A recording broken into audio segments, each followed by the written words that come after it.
Kishore Kumar biopic से लेकर Spiderman 4 तक खबरों का फुल पिटारा लेकर आया है आपका ये नर्डी न्यूज एपिसोड 8 में। पर उससे पहले लाइक सब्सक्राइब कर दीजिएगा, नोटिफिकेशन घंटी भी बजा दीजिएगा ताकि अपडेट मिलते रहे आपको। और वेलकम टू द चैनल जो प्लेटफॉर्म है एमसीयू, डीसी और फिल्मों की हर खबर का जस्ट अ रिव्यू। अनुराग बासु का ड्रीम प्रोजेक्ट जो है किशोर कुमार की बायोपिक, वो जग्गा जासूस के दिनों से खबरों में थी। उस वक्त उस रोल को करने वाले थे रणबीर कपूर, पर अफसोस जग्गा अच्छी फिल्म होने के बावजूद बुरी तरह फ्लॉप हुई और आर के अनुराग का एसोसिएशन हो गया खत्म। साथ ही किशोर कुमार की बायोपिक भी चली गई ठंडे बस्ते में। उस वक्त ऋषि कपूर को जग्गा समझ में नहीं आई थी और काफी छींचा लेदर हुई थी बासु की। हालांकि मैं जग्गा को अंडररेटेड मानता हूं, पर रिसेंटली सुनने में आया कि बासु ने किशोर कुमार के बायोपिक के लिए अप्रोच किया है आमिर खान को, जिन्होंने इस कहानी पर इंटरेस्ट भी जगाया है। हालांकि पिछले साल एक इंटरव्यू में रणबीर ने कहा था कि बायोपिक पर काम चल रहा है। इट सीम्स बासु अब इंतजार नहीं करना चाहते नहीं, क्योंकि रणबीर के पास बहुत बड़ी बड़ी फिल्में हैं जो आने वाली है, जैसे रामायण, लव एंड वॉर, धूम 4, एनिमल पार्क, जिसमें वो बिजी रहेंगे। तो इसलिए उन्होंने आमिर का दामन थामा है इस फिल्म के लिए। आमिर की अगली फिल्म होने वाली है सितारे जमीन पर। एडवोकेट उज्जवल निकम के बायोपिक के साथ भी उनका नाम जुड़ा हुआ है और राज संतोषी के साथ कोई कॉमेडी भी कर रहे हैं। बासु भी कार्तिक आर्यन, तृप्ति डिमरी के साथ एक रोमांटिक फिल्म करने वाले हैं, जिसके बाद वो किशोर कुमार की बायोपिक की तरफ बढ़ेंगे। किशोर कुमार, जिनका असली नाम है आभास कुमार गांगुली, इंडियन सिनेमा के एकमात्र डुअल सुपरस्टार थे। एज एन एक्टर भी वो स्टार थे और एज ए सिंगर तो वो लेजेंड थे। उनका पर्सनल लाइफ भी काफी इंटरेस्टिंग था। 4 बार शादी हुई थी उनकी, पर उनका सबसे इमोशनल कनेक्शन हुआ था लेजेंडरी एक्ट्रेस मधुबाला के साथ, जो मधुबाला के आखिरी सांस तक रहा। तो आपके ख्याल से किसे करना चाहिए किशोर कुमार का रोल उनके बायोपिक में, रणबीर कपूर या फिर आमिर खान? कमेंट्स में बताओ ना। विक्रांत मैसी बनने वाले हैं श्री रविशंकर एक इंटरनेशनल थ्रिलर फिल्म में। अब श्री रविशंकर और थ्रिलर का कनेक्शन कैसे आया, ये मैं अभी बता रहा हूँ आपको। ये फिल्म श्री रविशंकर की जिंदगी पर आधारित होगी, जब उन्होंने नॉन वायलेंट टैक्टिक्स कोलंबिया के ब्रूटल 52-year-old सिविल वॉर को सॉल्व किया था, विच इज कमेंडेबल। उनको प्रोड्यूस कर रहे हैं इंडियन मेकर्स। पठान के डायरेक्टर सिद्धार्थ आनंद और महावीर जैन। मेकर्स इसे इंग्लिश और स्पेनिश में बनाने के प्लान कर रहे हैं और इस फिल्म को इंडियन लैंग्वेज में डब किया जाएगा, तो पूरा इंटरनेशनल फील दे रहे हैं मेकर्स, जो एम्बिशियस है एज उनको दिख रहा है बहुत सारा पैसा ही पैसा होगा। मोंटू बस्सी इसे लिखेंगे और डायरेक्ट करेंगे। श्री रविशंकर दुनिया की सबसे बड़ी वॉलंटियर बेस्ड ऑर्गेनाइजेशन चलाते हैं, आर्ट ऑफ लिविंग नाम की। रिसेंटली विक्रांत उनसे मिले भी थे, जो इस फिल्म को लेके ही होगा, जिसके फोटोज इंटरनेट में वायरल भी हुए थे। क्या शाहरुख खान और स्त्री डायरेक्टर अमर कौशिक दोनों एक साथ काम करेंगे एक एडवेंचर फिल्म? तो ऑफर की है शाहरुख खान को अमर ने, पर यह बातचीत अभी अर्ली स्टेजेस पर है। फिल्म स्त्री यूनिवर्स का पार्ट नहीं होगी, अलग फिल्म होगी। इसे भी मैन ऑफ कल्चर नाम के चैनल के पॉडकास्ट में अमर ने कहा था कि उनके घर वाले उन्हें फिल्म मेकर तब समझेंगे जब वो शाहरुख के सलमान के साथ काम करेंगे, तो उनका एक सपना तो पूरा हो सकता है। शाहरुख की आने वाली कंफर्म फिल्में है किंग, जहां वो अपनी बेटी आना खान के साथ काम करेंगे, और पठान 2। वही अमर की अगली फिल्म शायद होगी भेजा 2। जहां सीक्वल्स और फ्रेंचाइज की बात हुई, एक और फ्रेंचाइज अपनी तीसरी पार्ट के साथ आ रही है, वो है तनु वेड्स मनु फ्रेंचाइज, जिसकी पहली फिल्म एक सरप्राइज हिट थी और दूसरी फिल्म ने कंगना को स्टार बना दिया था। फिर कंगना द पॉलिटिशियन ने उनके करियर को ओवरटेक कर लिया, विच इज सैड। ये दुख का खत्म नहीं होता बे। डायरेक्टर राइटर आनंद एल राय ने बेसिक कहानी लिख ली है, जहां अटकलें चल रही है कि कंगना ट्रिपल रोल में दिखेंगी थर्ड पार्ट में। सीक्वल में वो डबल रोल में दिखी थी, पर माधवन सोलो रोल में ही दिखेंगे। मैडी को आनंद को कहना चाहिए अब्बा नहीं मानेंगे, हर बार सिंगल रोल में क्यों दिखेगा बेचारा।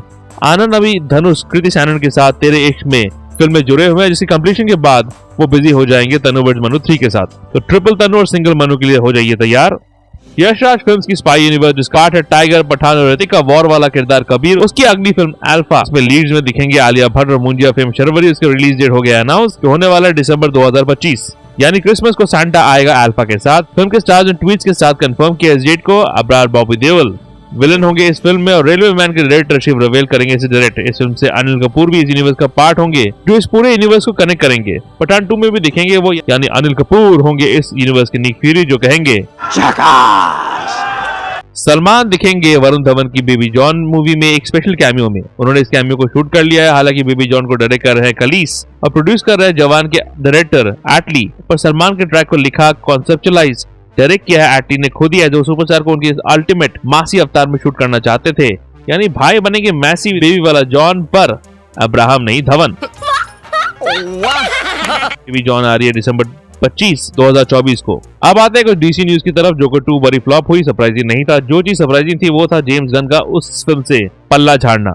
जी हाँ, गन साहब ने कहा कि जेकर 2 बिल्कुल अलग फिल्म है, डीसी स्टूडियोज का पार्ट नहीं थी, इसीलिए फिल्म के बिगिनिंग में डीसी का ये लोगो नहीं दिखता है। गन ने कंफर्म किया कि कुछ नोट्स दिए गए थे डायरेक्टर राइटर टॉड फिलिप्स को, पर इट सीम्स इन नोट्स को इग्नोर कर दिया गया। पूरी फिल्म फिलिप्स ने ही इंडिपेंडेंटली बनाई थी। इसका रिजल्ट जोकर 2 है, जो बहुत ही स्ट्रेंज और बुरी फिल्म थी। तो सारा ठीक रहा, फिलिप्स साहब पर फेंक दिया गया। पर यह बात सच है कि जोकर 2 डीसीयू की अनसक्सेसफुल फिल्मों की लिस्ट का पार्ट हो गई है, जो काफी लंबी है।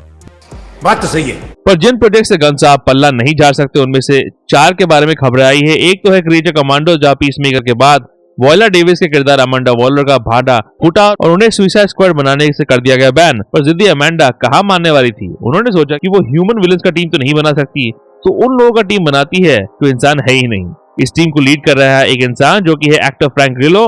कैप्टन अमेरिका की फिल्मों में दिखे थे एज क्रॉसबोन्स, पर इस सीरीज में दिखेंगे एज रिक फ्लैग सीनियर, जो है सुसाइड स्क्वाड में दिखे रिक फ्लैग के पिता, जिसे उस फिल्म में जॉन सीना के किरदार पीसमेकर ने मार दिया था, और इसीलिए वो पीसमेकर 2 में भी दिखेंगे अपने बेटे का बदला लेते हुए। उनके इस टीम का पार्ट है डॉक्टर नीना मजूस्की, जिसे आवाज दे रहे हैं क्लोई ज़ाओ, आदि मछली आदि मर्मेड। इसके पास है अपने फिन्स और वो अपने चेहरे को एक कांच के बने डब्बे के अंदर रखती है ताकि वो सांस ले पाए। गन के भाई शॉन गन आवाज देंगे वीजल और जीआई रोबोट को, यानी पूरा नेपोटिज्म चल रहा है यहाँ पर। जहाँ वीजल सुसाइड स्क्वाड में भी दिखा था, जीआई रोबोट एक एंड्रॉइड जिसे मिलिट्री ने बनाया था वर्ल्ड वॉर 2 के दौरान, जिसका एक ही मिशन था नाजीज को मारना। एमसीयू के रेड गार्डियन डेविड हार्बर बनेंगे एरिक फ्रैंकेनस्टाइन, एक जायंट राक्षस जो अमेरिका में काफी प्रचलित है एज अ पागल गुस्से राक्षस। पर गन उनको एक इंटेलेक्चुअल वेल स्पोकन इंडिविजुअल की तरह देख रहे हैं जिसे एंगर इश्यूज हैं, विच इज इंटरेस्टिंग। एलन तुडिक आवाज देंगे डॉक्टर फॉस्फोरस को, जो है एक परमानेंटली रेडियो एक्टिव क्रिएचर, यानी न्यूक्लियर है उसका पूरा शरीर। Indian American actress Indira Verma आवाज दे रही है ब्राइड को, जिसे कॉमिक्स में क्रिएट किया था विक्टर फ्रैंकेनस्टाइन ने ही, ताकि उसे कंपनी मिले। ब्राइड ने विक्टर को कर दिया रिजेक्ट। कॉमिक्स में ब्राइड के 4 हाथ थे और इस सीरीज में 2 ही दिखेंगे। विलन का किरदार निभाएंगी विचर फेम आन्या चलोत्रा, जो सर्सी का किरदार निभाएंगी, जो एक वंडर वुमन विलन है। एनिमेशन काफी फीका लगा मेरे को, पर गन पर पूरा बिलीव है। दिसंबर 1 से स्ट्रीम होगी ये सीरीज, शायद जियो पर ही दिखेगी। तो इस टीम ऑफ एआई राक्षस एलियंस के साथ गन अब अपनी डीसीयू की शुरुआत करेंगे, जो अपनी इस टीम को देखकर कह सकते हैं Kinda Suicide Squad. सुपरमैन का कुत्ता क्रिप्टो दिखने वाला है जेम्स गन के सुपरमैन में। गन ने कंफर्म किया एक ऑफिशियल लुक के साथ। वही इस फिल्म में बदमाश क्रिप्टो देखने को मिलेगा, जिसे सुपरमैन देख के बोलेगा कि गन को क्रिप्टो का इंस्पिरेशन अपने रिसेंटली एडॉप्टेड कुत्ते ओजू से मिलके आया, जिसने आते ही उनके घर में तहलका मचा दिया था। सब खा गया ओजू। तो उन्होंने सोचा क्या होता अगर ओजू के पास सुपर हीरो वाली शक्ति होती, और बस आ गया क्रिप्टो का आइडिया। क्रिप्टो सुपरमैन के प्लैनेट क्रिप्टॉन से आया है, जिसके पावर्स सुपरमैन की तरह ही है, सुपर स्ट्रेंथ, उड़ने की शक्ति, super breath and all that Superman वाली चीजें, जो दिखाता है कि गन का सुपरमैन कॉमिक बुक एक्यूरेट और चीजी फन होगा, जो चीज हमें सुपरमैन से चाहिए। गन साहब क्रीचर कमांडो सुपरमैन के अलावा बिजी है पीसमेकर सीजन 2 के साथ। काफी बिजी है गन साहब। इसके कुछ नए फोटोज रिलीज किए गए, जिसमें शामिल है पीसमेकर के हेलमेट का फोटो, एक और फोटो जहाँ दिखता है एक घना जंगल और एक सुकड़ा सा आदमी, जो है पीसमेकर एक्टर जॉन सीना। तो पहले गन ने सीना को नंगा किया, पागल किया, और अब पतला। कितना सफर करेगा सीना गन के लिए। अरे हाँ भाई हाँ। बेचारे को फिर से अंबानी की शादी में जाना पड़ेगा भरपूर खाना खाने के लिए 5 लाख वाला। अब आते हैं डीसीयू की उस सीरीज पर जिसे गन डायरेक्ट नहीं कर रहे पर प्रोड्यूस कर रहे हैं, जो कि है द लैंटर्न्स, जिसे क्रिएट करेंगे ओजाक फेम क्रिस मंडी, डेमन लिंडलॉफ और टॉम किंग। लैंटर्न्स ने ऑलरेडी अपना हायल जॉर्डन कास्ट कर लिया है, जो कि है एक्टर काइल चैंडलर। उसके अलावा एक ग्रीन लैंटर्न गन के सुपरमैन में भी दिखेगा, जिसे निभाएंगे नेथन फिलन, जो निभा रहे गाय गार्डनर का किरदार। वो भी शायद दिखेंगे इस सीरीज में। और जो ग्रीन लैंटर्न गन के डीसीयू के जस्टिस लीग का पार्ट होगा, वो होगा जॉन स्टुअर्ट, जिस रोल के लिए सिलेक्ट किया गया है एरन पेरी को। पेरी एक अच्छे एक्टर है जो नेटफ्लिक्स की रिबल रिच का पार्ट है। गन ने खुलासा किया है कि पेरी ऑलमोस्ट एमसीयू का पार्ट हो गए थे। उन्होंने गार्डियन ऑफ गैलेक्सी वॉल्यूम 3 में एडम वॉरलॉक के लिए अपना नाम आगे बढ़ाया था, और वो ब्लेड के लिए सिलेक्ट हो ही गए थे, जो कब बनेगी पता नहीं। वैसे वॉरलॉक के रोल के लिए डेविड कॉन्सवेट ने भी ऑडिशन किया था, जो सुपरमैन का रोल कर रहे हैं। हालांकि अब वॉरलॉक का रोल एमसीयू में कर रहे हैं विल पोल्टर। इंटरेस्टिंग है कि कितने गुड लुकिंग एक्टर्स का नाम वॉरलॉक के लिए आया था, जो कॉमिक्स में एक परफेक्ट क्रिएशन के हिसाब से दिखाया गया है। लेकिन गन ने चूज किया विल को, जो एक अच्छा एक्टर है पर गुड लुकिंग नहीं है। बुरा मत मानना। क्या कोई साजिश स्मेल कर रहा हूँ मैं? मजाक था भाई, मजाक। डीसीयू से अब पहुंचते हैं महान सोनी की मार्वल यूनिवर्स की तरफ, जहां वेनम की आखिरी movie venom the last dance, at least Tom Hardy वाली इटरेशन का तो आखिरी मूवी होगा ये। सोनी का भरोसा नहीं, किसी और को भी बना देंगे वेनम आज के बाद। खैर इस फिल्म में देखेंगे सिम्बाइट्स का भगवान नल, और अब कंफर्म हो गया कौन निभा रहा है नल का किरदार। वो होगा एंडी सर्किस। इंटरेस्टिंगली सर्किस ने वेनम पार्ट 2 यानी कि लेट देयर बी कार्नेज को भी डायरेक्ट किया था। इससे पहले नल के रोल के लिए नॉर्मन रीडर्स का नाम चल रहा था, पर नाउ इज ऑफिशियल, सर्कस निभाएंगे नल। हालांकि नल वेनम द लास्ट डांस में कितना दिखेगा क्लैरिटी नहीं है। मुझे तो ये सारा नल वाला क्लिप जो ट्रेलर में दिखाया गया है पोस्ट क्रेडिट सीन के हिसाब से ही लग रहा है। सोनी का भरोसा नहीं है, कुछ भी कर सकते हैं। मोबियस में तो माइकल कीटन के रोल को ट्रेलर में दिखाया गया था जैसे वो फिल्म का पार्ट थे, पर निकला वो एक पोस्ट क्रेडिट सेटअप, वो भी दुनिया का सबसे वर्स्ट। सोनी है, कुछ भी कर सकता है। अब आते हैं एमसीयू न्यूज की तरफ, जिसकी शुरुआत होगी हॉलैंड स्पाइडरमैन 4 की न्यूज के साथ। टॉम हॉलैंड ने रिसेंटली इंटरव्यू में कंफर्म किया कि उन्होंने स्पाइडरमैन 4 की स्क्रिप्ट पढ़ी है, जिसको पढ़ के उनके अंदर की आग को जला दिया है, यानी कि सुपर एक्साइटेड है वो स्क्रिप्ट को पढ़ के। उन्होंने ये स्क्रिप्ट गर्लफ्रेंड और को एक्ट्रेस जेंडाया के साथ पढ़ी थी, जो इस फिल्म का पार्ट होगी, ये चीज कंफर्म करती है। वैसे टॉम हॉलैंड ने कंफर्म किया कि स्पाइडरमैन 4 की शूट शुरू हो जाएगी समर 2025 से, जब वो आए थे एक शो पर। It's happening. Next summer we start shooting. Everything's good to go. We're nearly there. यानी 2026 ही आएगी ये फिल्म। Shang Chi director Destin Daniel Cretton इस फिल्म को डायरेक्ट कर रहे हैं। फिर पर अभी भी कुछ काम बाकी है। क्या ये फिल्म वॉइड में सेट होगी जहां दोनों स्पाइडरमैन एंड्रयू और टोबी भी दिखेंगे अटल के मुताबिक, या फिर ये ग्राउंडेड फिल्म होगी जहां स्पाइडरमैन पीटर पार्कर है सब लोग भूल गए हैं, उसे टटोला जाएगा। इस पर रूमर्स चल रहे हैं, कोई कंफर्म न्यूज नहीं है। अब आते हैं मंथली ब्लेड न्यूज पर, जहां मार्शल अली का सपना फिर से टूट गया, क्योंकि ब्लेड को कर दिया गया है इंडेफिनिटली डिले, यानी कि शायद कभी नहीं बनने वाली ये फिल्म। ब्लेड को कई डायरेक्टर्स और राइटर्स छोड़ के गए हैं। इससे पहले बसम तरीक और यान दिमाग इस फिल्म के साथ अटैच थे एज डायरेक्टर्स अलग अलग टाइम में। ऑफकोर्स दोनों ने फिल्म को छोड़ दिया और अब तो फिल्म ही चुपचाप बंद कर दी जा रही है, यानी ये फिल्म हो रही है कैंसिल। मुझे तो अभी भी लग रहा है कि ब्लेड को किसी की नजर लग गई है, पर किसकी? There's only been one blade. There's only ever going to be one blade. पर एक आदमी जो डीसीयू से एमसीयू की हायरार्की बदल सकता है, वो आदमी है ये। Hierarchy of power in the DC universe is about to change. Dwayne the Rock Johnson अगर अटल की मानी जाए तो साइन हो गया है एमसीयू की एपोकलिप्स, जो था दुनिया का पहला म्यूटेंट्स का भगवान। अगर रॉक को हायरार्की बदलने का चुल नहीं हुई और सिर्फ एज एन एक्टर आए तो ये एक अच्छी चॉइस होगी एज एपोकलिप्स। एटलीस्ट फिजिकली तो मैच करेंगे ड्वेन इस रोल को। फॉक्सी फिल्मों में एपोकलिप्स का किरदार निभाया था ऑस्कर आइजैक ने एक्समैन एपोकलिप्स में, जो बुरी तरह पिटी थी। ये एक रूमर की शक्ल में आया है, तो एमसीयू को इंतजार करना पड़ेगा अपना हायरार्की बदलवाने का। और ये न्यूज थोड़ा सरप्राइजिंग है, क्योंकि अभी तक एक्समैन की पहली फिल्म लिखी जा रही है और इतनी जल्दी एपोकलिप्स, तो हो सकता है ये एक फेक रूमर भी हो। वैसे जहां मार्वल की नई फिल्मों की बात हुई, कुछ नए डेट्स को बुक किया गया है मार्वल के द्वारा। जो डेट्स है 2028 के, जहां शुरू होगा एमसीयू का पोस्ट एवेंजर्स सीक्रेट वॉर्स की रिबूटेड दुनिया, क्योंकि सीक्रेट वॉर्स कॉमिक्स की तरह फिल्मी यूनिवर्स का भी सॉफ्ट रिबूट होगा, जहां कुछ फिल्मों का कटेगा कुछ का नहीं।